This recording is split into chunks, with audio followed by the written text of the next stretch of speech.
In this video, I will show you how to enable Face ID on your Exodus wallet. First, open the Exodus wallet app and navigate to the tab located at the bottom right. From there, tap on Security. At the bottom of the security settings, you'll see the option Secure with Face ID. But keep in mind this option is only available if you have already set a passcode. To enable it, first click on Secure with Passcode and toggle the slider. If it's your first time doing this, the app will prompt you to back up your wallet.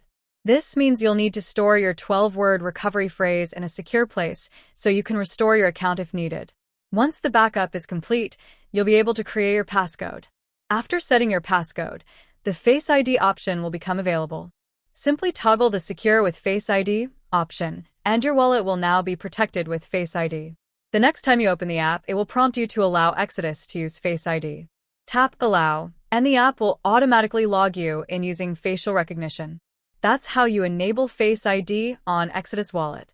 I hope this video helped you. Please leave a like, consider subscribing.